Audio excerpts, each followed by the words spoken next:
Shad Gaspard tragically died in May 2020, drowning in the ocean after saving his son. The people who worked with him are unanimous.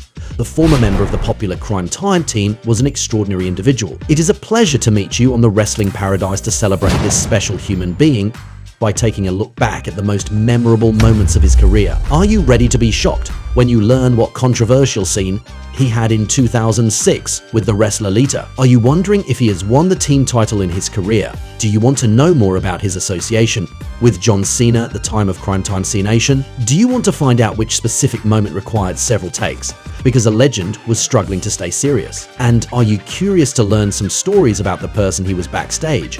You've come to the right place, because in our video we are going to tell you the most significant scenes of Shad Gaspard's career, and they may surprise you. You are on the Wrestling Paradise, the most memorable moments of Shad Gaspard. Let's go. When we think of Shad Gaspard and Cryme Tyme, we can think of entertaining and great segments. Backstage at WrestleMania 23. For example, they were going to console a Eugene who had his skull shaved by Vince McMahon as part of the Battle of the Billionaires against Donald Trump, whose loser would have his hair cut. To cheer him up, they were going to offer him a dance from the Extreme Expose group composed of Kelly Kelly, Brooke Adams and the Lioness Layla. In a segment of exceptional lightness that perfectly symbolized the innocence of that time, we were going to see successive interruptions by Mae Young and the Fabulous Moolah, Slick who makes the dancers smile, the Great Dusty Rhodes, then some legends come to join the party before an interruption by Ricky Steamboat, then the inevitable Ron Simmons rewarded us with his usual damn. Although this is obviously still a simple segment to fill the show, these are the kind of scenes that we remember with nostalgia that make the whole identity of an era. And Cryme Tyme will forever remain associated with one of the lightest and most entertaining moments in the showcase of the Immortals' history.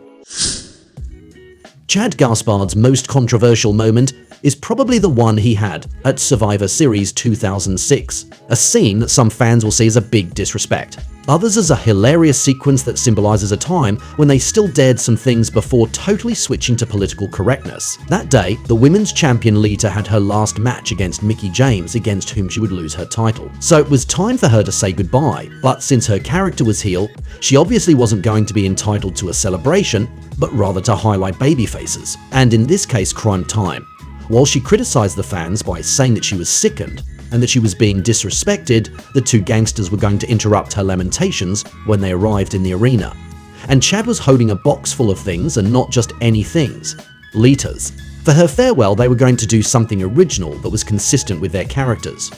Sell her belongings to the highest bidder, and in cash of course. And in their language, we noticed that JTG had another expression that would become a trademark for Cryme Tyme, to say yo several times in a row. They sold underwear, a product against the infection of the vagina. JBL inherited Lita's thong. They also sold her vibrator massager. And what is excellent about this approach is that it necessarily creates interactivity with the fans, who will logically react and potentially wait impatiently for Cryme Tyme's appearances to maybe see them up close and be able to buy objects. For the record, they could keep all the money they raised after this segment, and it was JTG and Shad themselves who came up with the ideas for the items to sell, although initially they had been offered other ideas that were apparently weird and less fun. Do you still want to discover other surprising moments? Don't worry, it will happen by the end of the video, hang in there. The best period of Shad Gaspard's career is undoubtedly his association with none other than John Cena in the summer of 2008, the one who was one of the top guys of the Federation at that time. And at that moment we think that it is a natural association, since Cena was once the Doctor of Thug Anomics, a rapper character who was also in the street side. This therefore makes him the ideal superstar to collaborate with Cryme Tyme. Together, they will have what will remain the most memorable moment of this new CTC team, for Cryme Tyme Cenation on July 7th, 2008. While JBL felt that there was a problem in relation to his limousine, Mr. Hustle Loyalty Respect will get out of the car holding a crowbar, ready to fight. Shad and JTG will also get out, and at that moment, under the stunned and helpless gaze of the Texan, they will gradually destroy the limousine with baseball bats. They will conclude the whole thing with some graffiti on the car, writing "Yo Yo, CTC and JBL is poopy." Some pure Cena in his childish side, but being associated with the gangsters had revived his character a little, although this partnership won't last long in the end. Shad Gaspard and JTG ended up separating on screen in the spring of 2010, and the two former comrades were going to face off at the Extreme Rules show a few weeks later in a strap match. And we will notice that from now on, we've pushed this distinction of Shad Gaspard even further compared to his period when he was part of Cryme Tyme.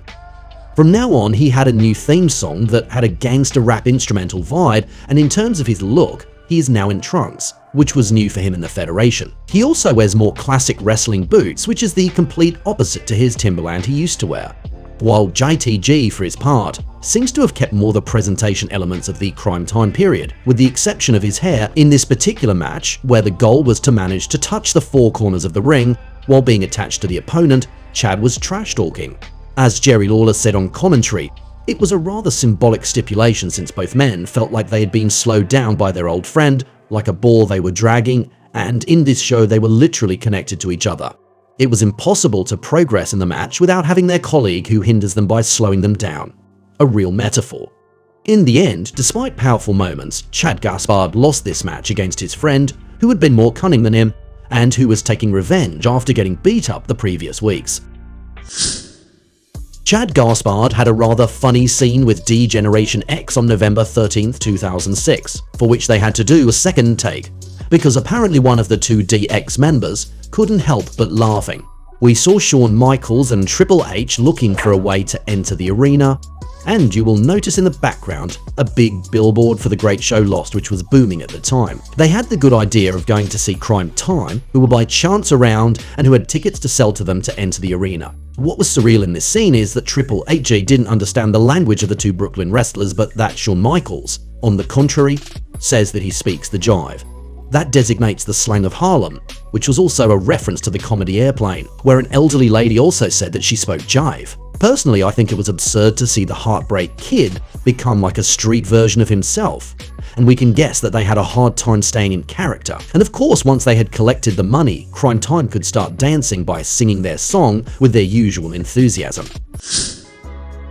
In the summer of 2009, Shad Gaspard and JTG won the right to challenge Chris Jericho and Big Show for the unified tag team title. At SummerSlam 2009, they were entitled to a high-stakes match against two of the most important wrestlers in the company at that time. In this match, for which they had been treated to a nice welcome in their entrance, Shad had to face the brutal force of the Big Show. Personally, I think that moment when he lifts Chris in the air and then lets him explode on the mat really impressive. He was going to get mauled by the Giant despite a crowd that was on fire and who believed in their victory. JTG will manage to get out of the walls of Jericho, but will take a devastating punch from the Big Show in the back of the referee, which will cost them the defeat. Cryme Tyme never had such an important place in a pay-per-view as on that day. Another light and funny segment they had took place at SummerSlam in 2007. Backstage at the summer pay-per-view, we saw a smiling Teddy Long with Vince McMahon, William Regal and Jonathan Coachman at a time when the boss was looking for his illegitimate son. And precisely, the Cryme Tyme members are going to show up saying they could be the children of V-Mac, as they call him, because they have one big thing in common with him: they love money. They will come to sing Money Money, Yeah Yeah, and create some euphoria in the room where they will all start dancing with enthusiasm. We notice William Regal with extraordinary and hilarious mimics, who ended up finding himself alone and causing the exasperation of Ron Simmons, a really great scene. As a bonus, here are some crunchy stories about Shad Gaspard's life. During the period when he was at Ohio Valley Wrestling, the developmental at that time, he met JTG, who will become like a brother to him. While Shad was in rivalry with a certain CM Punk at the beginning of the year 2006 at the time, when the Chicago Kid was the OVW champion, he will be joined by JTG, who called himself the Neighborhoodie. Together, they will win the team title and adopt the name of the Gang Stars, a pun well found with the word gangster, of course. It was the beginning of an association that would last for several years and that would make an impact on the fans.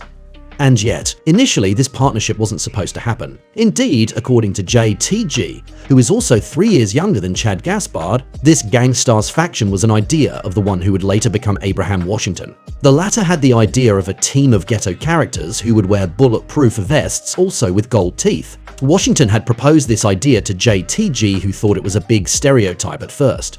But his colleague convinced him by telling him they had to stand out, that they needed a gimmick, especially since it was a global period when the rapper 50 Cent was on top of the Billboard 200 several times with his gangster rap songs. In the end, Abraham Washington had problems in his life that made him leave developmental, and it was Shad Gaspard and JTG who inherited this 50 Cent gimmick of wrestling, if we can call them that. On January 11th, 2010, boxer Mike Tyson was the exceptional host of Monday Night Raw, and backstage, there had been talks of Chad interacting with him since some people knew Chad was Tyson's bodyguard in the past. They were even on their way to the city where Raw was supposed to take place, having even booked the hotel. But apparently an official thought that Cryme Tyme didn't deserve this and buried Chad in a meeting. In the end, this interaction that could have been interesting with this history between Chad and Tyson didn't happen, and the men of Brooklyn had to spend a night in a hotel in this city for nothing and go directly to the next town. Was there an important person behind the scenes who didn't like Cryme Tyme for some unknown reason? It's possible. And to conclude, there is another story that concerns this time JBL, the victim of this new CTC faction, and Shad Gaspard. One day, the latter was in a bar where there was also Rey Mysterio, The Undertaker, and therefore JBL. He ordered 20 shots of whiskey that the bartender lined up in front of him. And then Chad called Taker and the Texan. The dead man asked him if he had taken shots for everyone. Shad replied no, took 10 shots in a row, and then said that the rest was for them, calling them wimps, by the way. Then he left Taker and JBL to go hook up with a girl with whom he starts dancing. But when he goes with her to the bathroom, he will simply vomit. But at least he will have been able to impress the Phenom and Bradshaw. And that was it for these most memorable moments of Shad Gaspard. Through all these scenes, we could see that he was a versatile performer, able to make us laugh but also to be very credible and powerful. Even if he will not have won a major title in the main roster, he will still have made an impact on the fans by bringing a touch of lightness and enthusiasm, which is to his credit. And I offer you a debate. According to you, was Shad Gaspard one of the most entertaining wrestlers of his generation? Come and give your opinion. It will be exciting to exchange our points of view in the comments. We can say that Chad was really special. I hope you had a good time watching this video, and I invite you to stay on the Paradise of Wrestling to look at some other ones. See you right away. And that's the bottom line, 'cause Stone Cold said so. What?